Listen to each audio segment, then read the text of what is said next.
Hey, hello again, and welcome back to another episode of Weld of the Week. This week we're getting charged up on a topic that keeps our welds hot, and hopefully keeps us from getting fried: welding electricity. Whether you're running stick, MIG, or TIG, understanding electricity and how it works is what separates the hobby welders from the pros. We're also going to look at a shocking Postma anecdote, and then stopping and starting beads like a pro. So grab your helmets, grab your torches, let's get sparking. Weld of the week, it's weld of the week, yeah, weld of the week, it's weld of the week, now weld of the week, it's weld of the week, yeah, weld of the week, it's weld of the week, yeah, laying beads, stacking dimes, perfect passes every time. Weld of the week!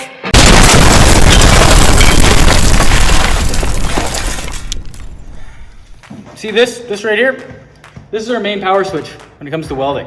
Just like a light switch, you flip it up, it turns on, you flip it down, it turns off. You notice anything different about this switch as opposed to a regular light switch? It's big. That's right, it's way bigger. That's because we have a lot more energy in the form of electricity running through this panel, through the lines, and into our machines. That can become problematic, especially if we don't know how to use it and handle it properly. First tip when it comes to handling these types of fuse boxes is to use the left-hand method. If I were to turn it on and off with my right hand, my body's in a line directly in front of it. So if something inside of that blows, that electricity is coming straight out and into me. Use our left hand, our body's no longer directly in front of the danger and the hazard. You turn it on, turn it off, and that's gonna end up blowing past your body, past your arm, past your face, and directly at you.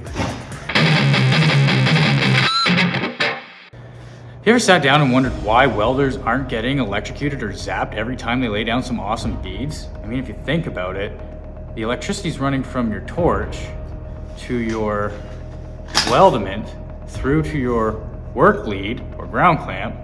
You'd think it would leave you susceptible to some voltage or some zappage as well. Well, it's not just that welders are super tough. There's some solid science behind it as well. Welding machines use low voltage, high amperage electricity in order to create the arc. Most processes, like MIG and stick, use 20 to 100 volts, which is enough to melt metal, but it's not really enough to pierce through dry human skin in normal conditions. Your body's natural resistance acts like an insulator, protecting you from electrical shock during the welding process. But here's the kicker: water changes everything. Wet gloves, sweaty clothes, or damp shop floors lowers your body resistance by up to 100 times. That little trickle of voltage you wouldn't normally feel can suddenly turn into a sharp shock. It's not enough to knock you out, but it'll definitely remind you that electricity is not your friend. How to stay shock-free. Always keep your PPE dry. If your gloves get soaked, swap them out. Do not stand in a puddle or any wet ground. Always on dry ground and surfaces. Never touch the electrode or wire feeder with bare hands, even if the machine is off. Power off your machine and the main power supply before plugging or unplugging your machine. There's so much energy that if you leave the power on, the arc can jump from outlet to plug and then into you. If this happens, you're toast. Now it's time for everyone's favorite segment, Story Time with Postma.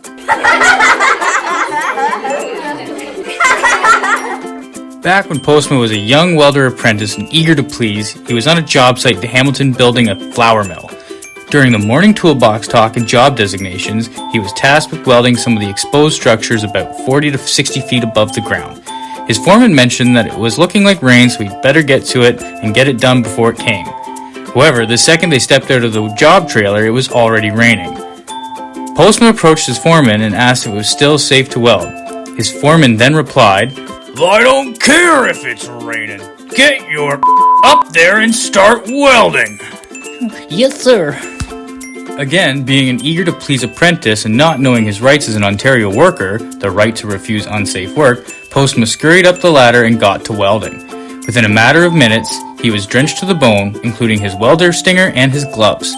Every time Postma changed an electrode, he electrocuted himself. It wasn't enough to really hurt, but it was certainly enough to wake him up. Coffee was not needed that morning.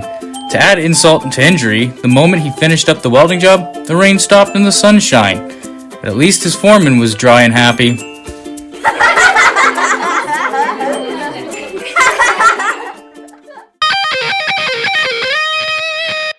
One of the hardest parts of welding, whether you're running stick or MIG, is making your weld look consistent like one solid bead, especially when you have to stop and start again. There are a few steps to making a stop and start blend to the point that it looks like one long bead. First off, when you know you have a stop and start coming, you want to speed up right at the end of your weld. You will see here with both processes that I will quicken my travel speed right at the end of my bead. I will quicken my stick in SMAW, and I will also flick my wrist with MIG. This creates a small crater at the end of your weld, which makes it way easier to tie in when you go to start the next part of your bead. Check it out.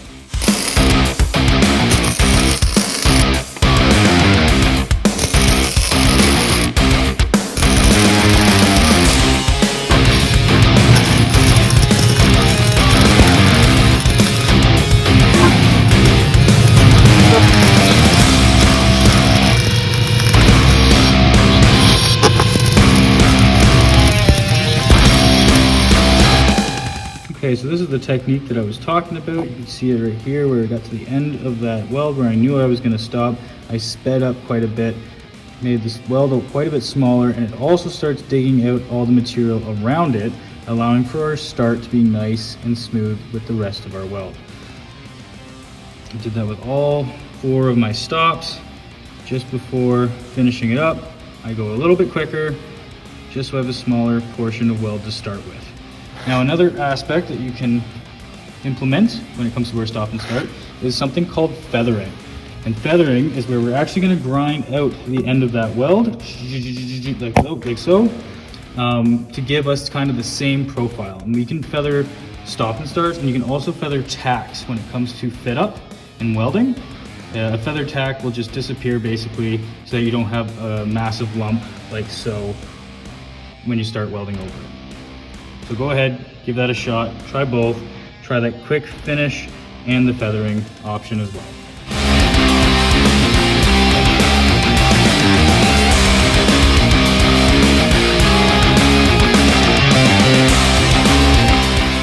And there is what a feather looks like. So it kind of has the same profile, but we just used a grinder to establish that, which will make our starts a lot easier when it comes to our stop and starts. Give it a try.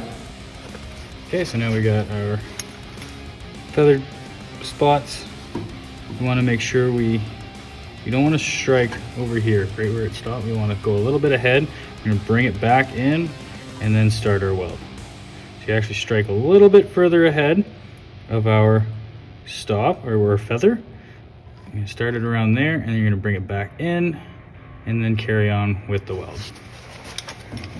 For the best results. Some pro tips for seamless stop and starts. Use a slight weave motion to blend your restart into your previous weld. Keep your travel speed consistent. Rushing can create uneven beads. Always maintain the same electrode angle and arc length from start to finish. For thicker materials, pause slightly at the edges of your puddle to ensure full fusion. It's all about making your welds look like they never took a break, just like postmen on a job site in the rain. Okay, the same technique applies to MIG, where you're going to start a little bit ahead, pull it back, and then carry on with your weld. Start a bit ahead, so you see ends here. We're going to start a little bit ahead, pull it back, and then carry on with our weld.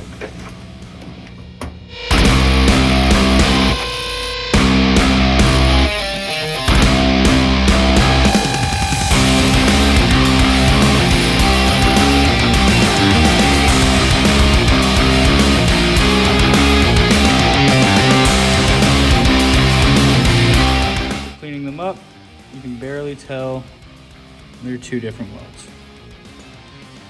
Give it a try.